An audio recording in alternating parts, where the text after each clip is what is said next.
first program. The views expressed are those of the guests and not necessarily those of the producer. Today's topic. India blocks several websites in Passion for Truth award-winning program. Welcome to another edition of Passion for Truth. India's internet regulators have started blocking several websites where government censors heavily restrict the flow of online information. At least 15 sites are being blocked. It all started following the computer train bombings in Mumbai, which killed approximately 200 people.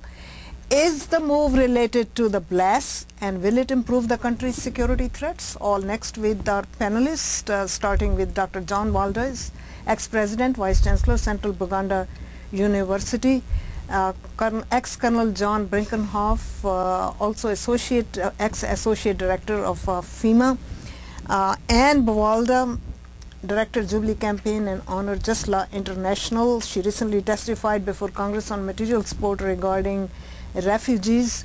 Bob Price, one of the leading attorneys in the Washington metropolitan area, and Dr. Amarjit Singh, Director, Voices for Freedom, also a columnist for several newspapers. Welcome you all. Thank you.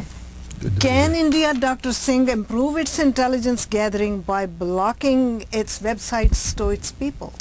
Well, I think firstly we'll have to say that while this blocking has happened last week, but 2 weeks ago, India amended its Information Act, under which Right to Information Act has been amended, where the notes written by the high bureaucrats won't be given to the people, those who want information. So this has started not just now, even before. When we look at the world map, that where the press is free and all, India has always been bracketed under the partially free press countries.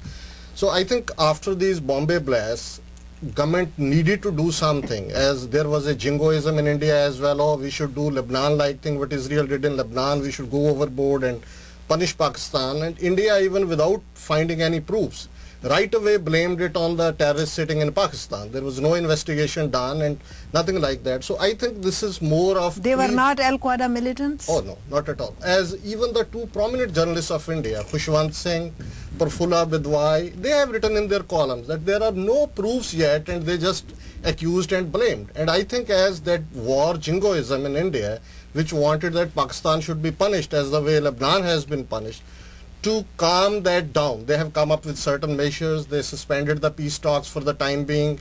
They just tried to block all this and all. And I think this is more of a PR to satisfy their own crowd within country, those who want tough measures against Pakistan. Bob, freedom of online information, do you think that's a threat to the country's security?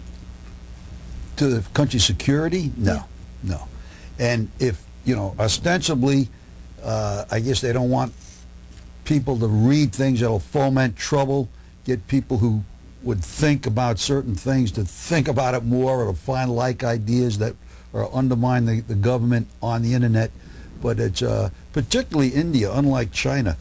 India has such a free flow and exchange of people and ideas around the world that trying to stop the internet is like trying to hold back the rain, because anything that is stopped in India can be sent from one of the many, many Indians that live in the United States and just emailed back to India. So I don't think it's going to accomplish anything. I'm frankly surprised. Also, let me say, I've looked at many of the sites that were just stopped, or I guess stopped is the right word, by the Indian government. Blocked, thank you. I reviewed those sites, and some of them have virtually nothing in them that's political. And even those that are political, it's relatively mundane. It is no, it's not. Those sites aren't teaching how to make bombs. They're sites that deal with ideas. And India is too robust a democracy to do something like that, or to have it even have any effect. Right. And is India justified in blocking those websites that Bob is mentioning, because they showcase views of Islamic Baholi men and the low caste in India? Is it justified if there are no political parties involved? Could there still be a security threat to the country? Well, there should be. I don't see or view them as a security threat at all. I also have visited the sites, And even if there were ideas that were generated on the sites that somebody could take out of proportion and take up military response or some kind of violent response, I still don't know that it's appropriate to be blocking websites. I think that censorship is always a very dangerous and slippery road in a society that wants to encourage a democratic exchange of ideas in a marketplace. And I think that to shut down the marketplace of the internet is not going to accomplish what India is claiming, this is going to achieve. It's just not going to do it because, and I agree that Indians as a population have such high technological advances. The blocking is really completely, it won't go anywhere. It's not going to block anything. Colonel, a slippery road? Well, yes, it is, because one of the goals of terrorists is to provoke a reaction just like that from the government whose people are being attacked. It's a way of getting some leverage. In other words, you want to force the police and the military to overreact, and by overreact, alienate the population, and then gain support for the terrorists or the insurgency. This was a traditional goal, and it's wise for governments facing provocation to show restraint, even at the cost of some risk at additional attacks. Yeah, I think there are two things here. Number one, it's abhorrent to us to have any kind of blockage of the free flow of information. We have grown up with the freedom of expression, etc., and so we see this as an evil thing.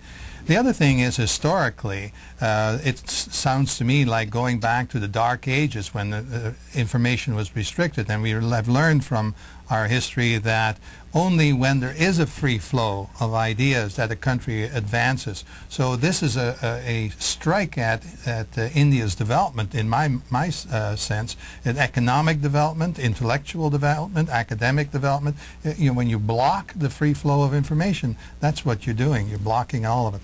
But Dr. Singh, it's not necessarily a violation of minority rights, because they are blocking the sites that not only showcase views of Islamic holy men and the low caste in India, but also conservative Hindus, I think, which are the majority. As I said earlier, this is not a new thing what they have done. What they did in June 1984 when Indian Army invaded Golden Temple and 37 Sikh historical shrines.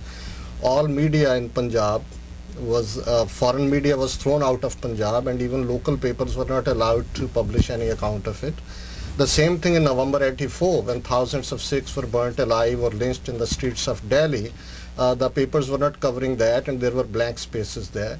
And later on, during the Babri Mosque demolition, that is a continuity. And now with this blocking, and even with Tehelka.com as one of the papers which revealed that how corruption is there in the Indian system to the higher levels, they invaded the Tehelka.com offices, registered false cases against Mr. Shankar, who was the main man. So I think, and one thing is pressure. The other thing is, just as Manmohan Singh government don't want to give an impression that it is anti-Islamic, so they wanted to attach one Dalit site and one Hindu fundamentalist site along with that. But I think this is more to cater to the pressure of the Hindu fundamentalists in that country. Now, they are not only after Islamists. Look at what is happening to Coca-Cola and Pepsi.